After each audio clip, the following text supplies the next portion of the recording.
Hello everyone, welcome back to our YouTube channel golden number 1 classes. तो आज हम कर रहे हैं लाइन वाले टॉपिक को कंटिन्यू रखते हुए, जिसमें हम करेंगे distance between two lines. Parallel distance होगा, परपेंडिकुलर डिस्टेंस, अगर कोई किसी स्लोप पर लाइन झुकी हुई है तब डिस्टेंस कैसे फाइंड आउट करना है, एंगल्स बिटवीन टू लाइंस और स्लोप की हेल्प से हम कैसे इजी वे में हम कर पाएंगे। तो कुछ शॉर्ट ट्रिक्स के साथ हम डिस्कस करने वाले हैं। सो स्टार्ट करते हैं। पोजीशन ऑफ अ पॉइंट और पॉइंट्स रिलेटेड टू वो गिवन लाइन। पॉइंट की पोजीशन क्या होगी, उसके अकॉर्डिंग हम कैसे क्या देखने वाले हैं। Let the equation of the given line. Given line हमारे पास ये है, ठीक है।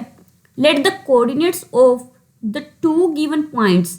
दो गिवन पॉइंट हैं, उनके कोऑर्डिनेट्स ये हैं। ओके, अभी हमारे पास यही है कि दो पॉइंट्स हैं और एक लाइन है। अब कह रहे हैं कि इन पॉइंट की क्या पोजीशन होने वाली है। Two points on the same side. ये दोनों पॉइंट सेम साइड पर होंगे।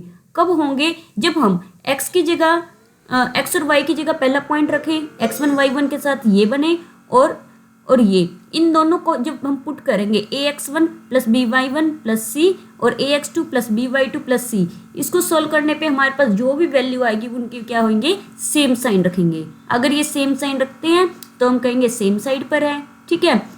और two points are on opposite side. Opposite side पर तब होगा जब ये हमें अपोजिट साइन देंगे। वैल्यू यही रखनी है, अपोजिट साइन दे रहे हैं, पॉजिटिव नेगेटिव का साइन दे रहे हैं, एक पॉजिटिव एक नेगेटिव, तो हम कहेंगे कि ये अपोजिट साइड में है।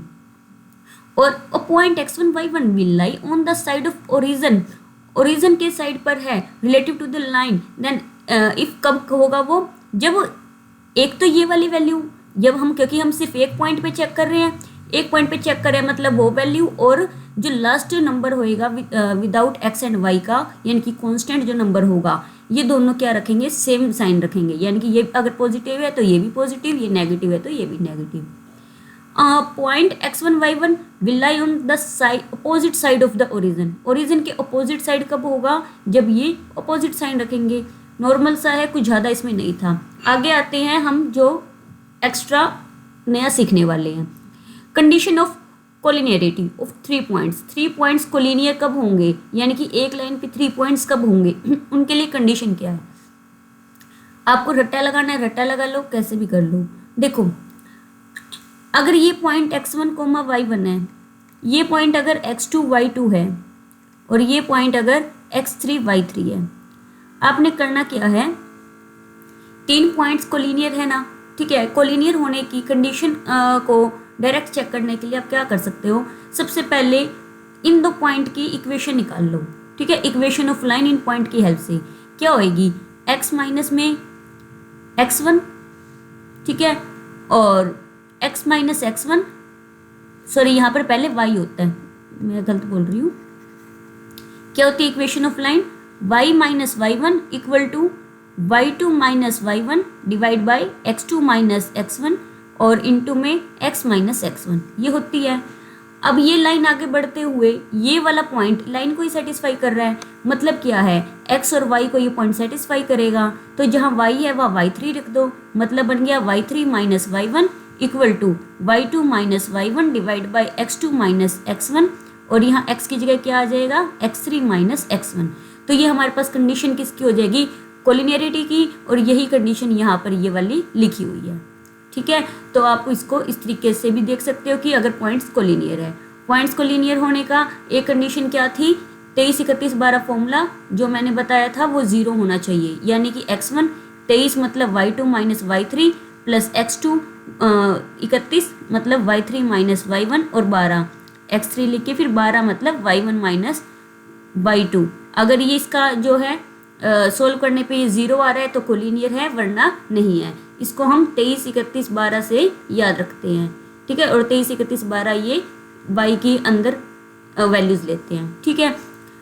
तीसरा तरीका क्या है, मॉडुलस के साथ चेक करो कि डिटरमिनेंट फर्स्ट कॉलम एक्सिस का आएगा, y second column y axis के आएंगे कोऑर्डिनेट्स, और थर्ड कॉलम 1 1 1, और इसका डिटरमिनेंट सोल्व करोगे तो आपके पास जो आंसर आएगा वो उसके अकॉर्डिंग चेक करोगे। 0 है तो कोलिनियर है, 0 नहीं है तो कोलिनियर नहीं है। अब आगे है angle between two straight line. ये दो लाइंस हैं, इनके बीच का एंगल कैसे फाइंड आउट करेंगे। देखो, लाइन की इक्वेशन आपको गिवन होगी, ये पहली लाइन की इक्वेशन है, ये दूसरी लाइन की इक्वेशन है। अगर ये इक्वेशन गिवन है तो आप क्या करोगे, स्लोप फाइंड आउट करोगे। स्लोप क्या होता है, coefficient of x. Coefficient of x यानी कि m1 और m1 m2, हमने दो कोफिशिएंट ले लिए और इसकी हेल्प से हम क्या लगाएंगे, फॉर्मूला, यानी कि थीटा निकालने के लिए क्या करोगे, tangent theta equal to m1 minus m2 upon 1 plus m1 m2, और इसका क्या कर देंगे, मॉडुलस। मॉडुलस का मतलब क्या होता है कि ये पॉजिटिव और नेगेटिव दोनों वैल्यू लेगा, ठीक है। यानी कि जब भी हम रिजल्ट को चेक करेंगे तो पॉजिटिव थीटा और नेगेटिव थीटा के अकॉर्डिंग ही चेक करते हुए चलेंगे। ओके, सो क्योंकि हमारे पास आंसर एक नहीं बल्कि दो दो हो सकते हैं। आगे क्या है,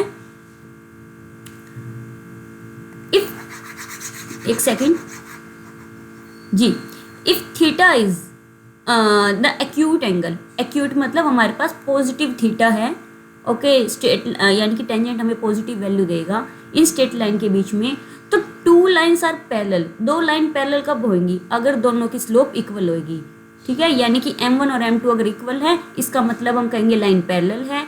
अगर m1 और m2 की प्रोडक्ट -1 आ रही है तो हम कहेंगे लाइन परपेंडिकुलर है।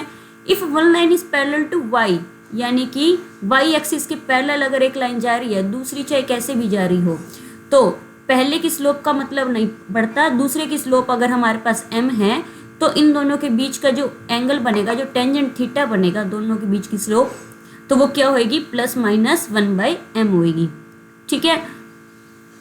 टू लाइन्स, दिस लाइन्स, हमें दो लाइन इस टाइप से गिवन है कि वो लाइन कोइंसिडेंट है। कोइंसिडेंट मतलब एक के ऊपर दूसरी लाइन है, एक के ऊपर दूसरी लाइन है, तो वो कब होएगी, आपको पता ही है कि रेशियोज सेम होते हैं, a1/a2 equal b1/b2 equal c1/c2। अगर हम पैरेलल, क्योंकि देखो कोइंसिडेंट का मतलब इन दोनों के बीच में एंगल क्या हुआ, 0। अगर दो लाइन पैरेलल है तब भी क्या होगा, एंगल 0 होगा, तो यानी कि हमारे पास सेम कंडीशन बनती है a1/a2 b1/b2। बस पैरेलल के अंदर एक ही हो जाता है कि c1/c2 के जो है ये हो जाता है कि पैरेलल के अंदर c1 और c2 कभी भी सेम नहीं होती, ठीक है। c1 और c2 दोनों डिफरेंट होते हैं, लेकिन इन लाइंस का रेशियो सेम होता है, ओके। परपेंडिकुलर होगा इफ एंड ओनली, परपेंडिकुलर कब होगा, जब a1a2 plus b1b2 equal to 0 हो, ओके। आगे है, अगर मान लो हमारे पास दो नॉर्मल लाइन है, नॉर्मल लाइन आपको पता है ना, ये टेंजेंट लाइन होती है, तो ऐसे जाते हुए ये लाइन इसके ऊपर परपेंडिकुलर जो होती है वो नॉर्मल लाइन होती है। तो ऐसे कोई हमारे पास मान लो ये दो नॉर्मल लाइन है और इन दो नॉर्मल लाइन के बीच में एंगल निकालना है, और एंगल निकालने के लिए क्या करेंगे, ये पहली नॉर्मल लाइन की इक्वेशन होगी, ये दूसरी नॉर्मल लाइन की इक्वेशन, तो इनके बीच का एंगल हमेशा क्या होगा, दोनों के एंगल को सब्ट्रैक्ट कर दो, उसका मोड कर दो, अल्फा माइनस बीटा, ठीक है। नेक्स्ट है equation of a line parallel and perpendicular to the given line. अगर हमें निकालनी है इक्वेशन ऑफ ए लाइन जो कि इस लाइन के क्या हो, पैरेलल हो, इस लाइन के पैरेलल हो, तो क्या होएगा, ये वाले पहले दो ax प्लस बी वाई तो रहेगा सेम, ठीक है। मैंने क्या बताया था कि जो c होता है वो सेम नहीं होता दोनों का, तो यानी कि इसका जो c है, यहाँ पर c की जगह क्या आ जाएगा, k आ जाएगा, यानी कि लास्ट वाला जो कांस्टेंट है बस वही चेंज होता है, वो हमारे पास होती है पैरेलल लाइन, ठीक है। Equation of a line which is perpendicular to this line, अगर मान लो ax प्लस में by प्लस में c इक्वल टू 0 कोई भी लाइन है, तो क्या होगा, इसके अगर हमने परपेंडिकुलर लाइन निकालनी है, परपेंडिकुलर के लिए क्या करोगे, जो x का कोफिशिएंट है वो y का कोफिशिएंट, देखो ऐसे ही याद रखना है कि जो y का कोफिशिएंट है वो पहले x का बनेगा, मतलब बन गया bx, ठीक है, और जो x का कोफिशिएंट है वो नेगेटिव ऑफ y का बनेगा, मतलब माइनस ay, और प्लस में c की जगह हमारे पास नया कांस्टेंट k हो जाएगा, तो यानी कि हमारे पास परपेंडिकुलर लाइन ये बनेगी, और इसी की अगर हम पैरेलल लाइन बनाए तो हमारे पास सेम इतना रह के k अलग होएगा, बस ये हमारे पास होगी पैरेलल लाइन, ठीक है। क्वेश्चन आएंगे ऐसे, देखना बहुत इंटरेस्टिंग होंगे। सो नेक्स्ट है इक्वेशन ऑफ अ लाइन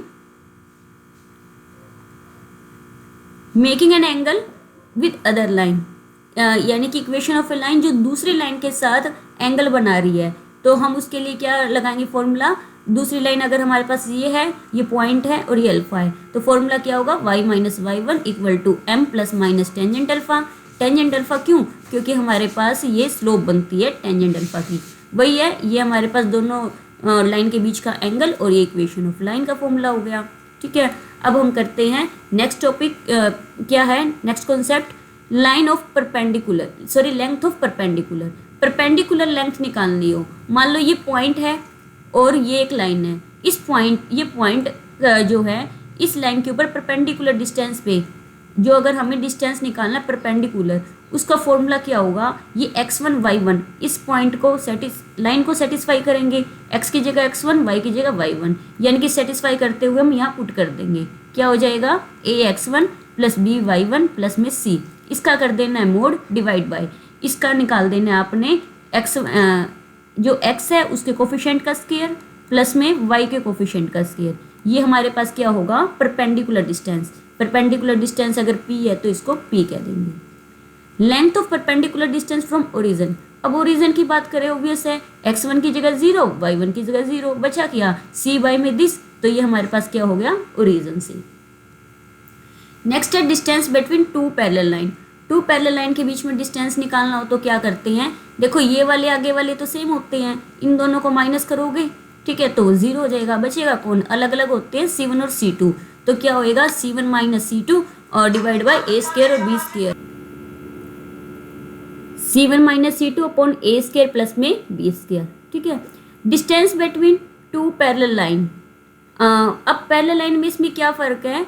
ये रेशियो सेम होता है, आपको ये पता है। यहाँ पर a है तो यहाँ पर k a है ना। तो आप क्या करोगे? टू पैरेलल लाइन के लिए पूरी दोनों को सेम बनाना है, तो पूरी इक्वेशन को किससे डिवाइड कर दोगे? k से। तो इसको भी k से, इसको भी k से, इसको भी k से, तो हमारे पास ये वाला कांस्टेंट अपने अभी भी अलग है और बाकी सेम है। तो c2 बाई के माइनस c1 अपॉन में a square plus b square क्या हो जाएगा? फॉर्मूला। ठीक है, इसी के अकॉर्डिंग ही ये फॉर्मूला है, बस इसको k से डिवाइड करके हमने क्या किया है? ax प्लस by सेम बनाए हैं। If the lines are not parallel, अगर लाइन पैरेलल नहीं है तो दोनों के बीच का डिस्टेंस क्या होगा? 0 होगा। ठीक है, यानी कि एक के ऊपर एक ही है ना लाइन, कॉन्सिडेंट है, पैरेलल नहीं है। तो जैसे पैरेलल और परपेंडिकुलर नहीं है, मतलब हम पैरेलल वाले केस लेके चल रहे हैं, यानी कि एक दूसरे के ऊपर है, तो इसका मतलब डिस्टेंस 0 है।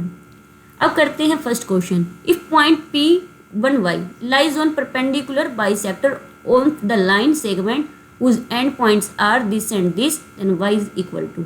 क्या पूछ रहे हैं? ये कह रहे हैं कि एक लाइन है जो ज्वाइन हो रही है a और b से मिलके। a हमारे पास -1,2 है और b हमारे पास -3,0 है। इनका परपेंडिकुलर बाइसेक्टर, बाइसेक्टर ये ले लिया और ये हो गया परपेंडिकुलर भी, तो यानी कि हमारे पास बाइसेक्टर जो है इसके ऊपर पॉइंट है p। p पॉइंट क्या है? 1, y। अब ये कह रहे हैं कि y की वैल्यू क्या होगी ये बताना है। तो ये देखो, यहाँ से अगर हम ले क्या? मिड पॉइंट, ये बाइसेक्ट कर रहे हैं ना, तो इसका मिड पॉइंट क्या बनेगा? मिड पॉइंट को मैं क्या देखती हूँ? क्या? तो -1 -3 -4 डिवाइड बाई 2 2 2 प्लस में 0 बाई 2 1। ठीक है, यानी कि हमारे पास क्या आ गया? -2, 1। अब क्या है? ये दोनों लाइन परपेंडिकुलर है, मतलब AB की जो स्लोप होएगी और PQ की जो स्लोप होएगी उनका प्रोडक्ट क्या आएगी? -1। तो इसकी स्लोप निकालेंगे। AB की स्लोप क्या होगी? 2 - 0, मतलब 2 डिवाइड बाई, फिर 2 - 0 किया था तो -1 -3, यानी कि प्लस का 2। ठीक है, तो ये हमारे पास 2/2 बन गई स्लोप। और फिर PQ की स्लोप निकालेंगे 1 - y, ठीक है, डिवाइड बाय -2 -1, यानी कि -3 और इक्वल टू -1। तो ये कैंसिल 1, तो यहाँ से हमारे पास प्रोडक्ट में जाएगा 1 माइनस में y इक्वल टू 3, क्योंकि 3 यहाँ पर मल्टीप्लाई में गया, और y की वैल्यू क्या आ गई? -2, यानी कि हमारे पास ऑप्शन बी क्या बनेगा? Correct answer. सेकेंड क्वेश्चन है, a straight line is parallel to this line and this line. ठीक है, एंड लाइज बिटवीन देम, इन दोनों लाइन के बीच में लाई कर रही है। मान लो एक लाइन ये है, दूसरी ये, तीसरी ये। तो पहली लाइन जो है वो है 3x - y - 3 इक्वल टू 0। दूसरी लाइन है हमारे पास 3x - y + 5 इक्वल टू 0। इन दोनों लाइन के बीच में एक स्ट्रेट लाइन जो कि इनके पैरेलल है। पैरेलल है तो इस जो लाइन होएगी ये वाली, इसकी इक्वेशन क्या बनेगी? पहले दो वाले सेम रहते हैं, 3x माइनस वाई ये सेम रहेगा, जो कांस्टेंट होता है वो अलग होता है। मैंने कांस्टेंट मान लिया प्लस में कोई के इक्वल टू 0। हमने ये बतानी है कि ये लाइन की इक्वेशन क्या होगी, एग्जैक्ट पैरेलल लाइन क्या होगी। कह रहे कि if the distance from this lines are in ratio 3:5, मतलब इन दोनों का रेशियो, इन दोनों के बीच का डिस्टेंस निकाल लो, फिर इन दोनों के बीच का डिस्टेंस निकाल लो, तो इनका रेशियो क्या है, 3:5 रेशियो है। ठीक है, हमें ये गिवन है कंडीशन। अब सबसे पहले दो पैरेलल लाइन के बीच में अगर हमें डिस्टेंस निकालना हो तो क्या होता है, मान लो पहली पैरेलल लाइन है ax plus B Y plus c1 और ax plus B Y plus c2, ये दो लाइन है। ठीक है, इन दो लाइन के बीच में हमने क्या निकालना है, अगर पैरेलल लाइन के बीच में डिस्टेंस निकालना है तो फॉर्मूला क्या होएगा, c2 माइनस c1 उसका mod divide by under root coefficient का स्क्वायर, किसके कोफिशिएंट के स्क्वायर का सम, x और y, यानी कि a स्क्वायर प्लस में b स्क्वायर, ये होता है। अगर मैं ये दो लाइन ले लूँ, अगर मैं पहले ये दोनों लाइन लूँ, इसके अंदर c1 कितना है, -3 है, और c2 कितना है, k है।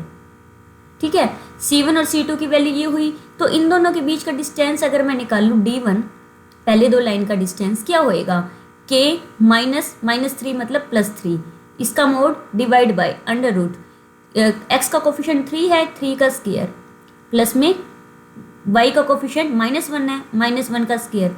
ठीक है, यानी कि प्लस का 1 ही होएगा।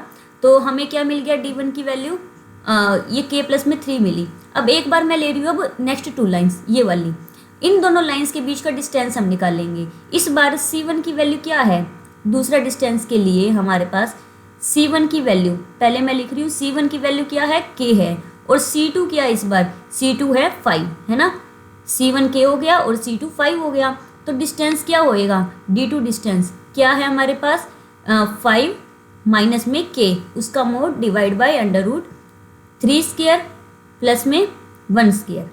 ठीक है, तो यानी कि ये एक टाइप से √10 हुआ, ये भी नीचे √10 हुआ। अब क्या कह रखा है, d1 यानी कि दोनों का डिस्टेंस, d1 ऊपर वाले का डिस्टेंस, नीचे वाले का डिस्टेंस d2, इनका रेशियो क्या है, 3:5 है।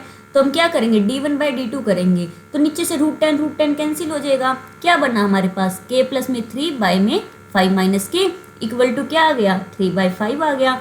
इनकी क्रॉस मल्टीप्लाई करेंगे, 5k plus 15 equal to 15 minus 3k। ठीक है, 15 से 15 कैंसिल, k की वैल्यू क्या आई, 0, तो k की वैल्यू इस लाइन में पुट कर दो। हमारे पास पैरेलल लाइन क्या ली थी हमने, 3x माइनस वाई प्लस में k, और k की वैल्यू 0 पुट की इक्वल टू 0, बचा किया 3x minus Y equal to 0, option C correct बनेगा। ठीक है, नेक्स्ट है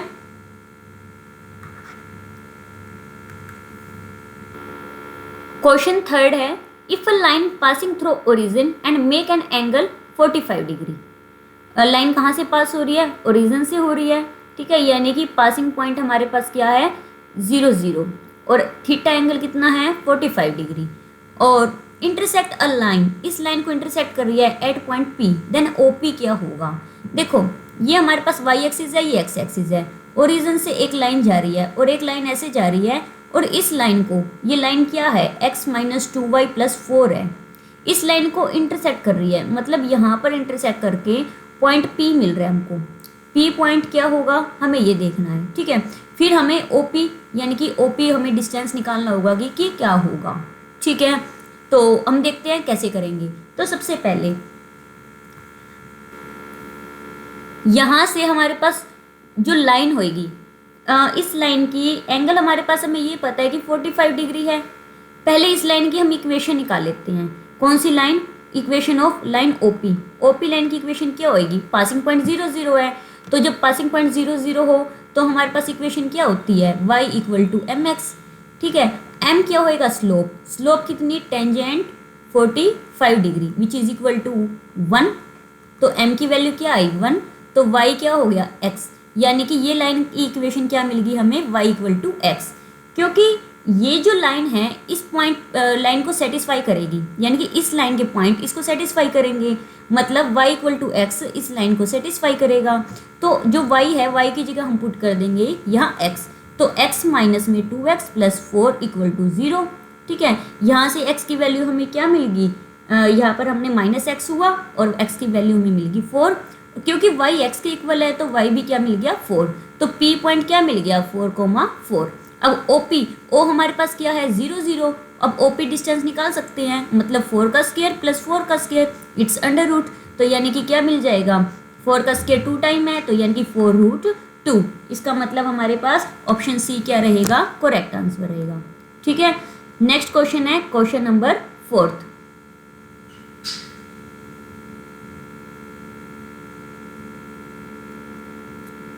क्वेश्चन 4 में क्या कह रहे हैं अब ये देखते हैं।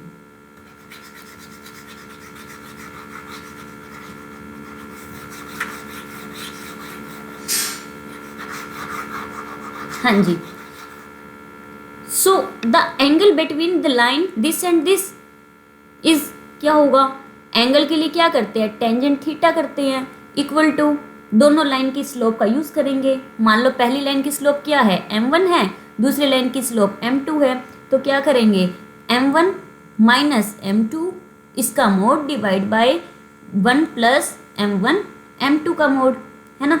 तो m1 निकालने के लिए क्या करते हैं, अगर हमारे पास line ax plus B Y plus में c इक्वल टू 0 हो तो जो स्लोप होती है वो किसके इक्वल होती है, माइनस a बाय में b। तो अगर हम फर्स्ट लाइन की स्लोप निकाल लें तो m1 हमारे पास क्या आएगा, minus a plus B, x का कोफिशिएंट a प्लस बी है और y का कोफिशिएंट a माइनस बी है, तो बाई a माइनस बी ये m1 आ गया। और m2 क्या आएगा, इसका x का कोफिशिएंट a माइनस बी है, बाहर माइनस लगा के a माइनस बी, और y का कोफिशिएंट a प्लस बी। आपने इनकी वैल्यू इसमें पुट करनी है और कमेंट में बताना है आपका क्या आंसर आता है। नेक्स्ट क्वेश्चन है 5th question, if 0 2 -6 4 are the vertices of diagonal of rhombus, हमें वर्ड क्या मिला rhombus, then the equation of its other diagonal.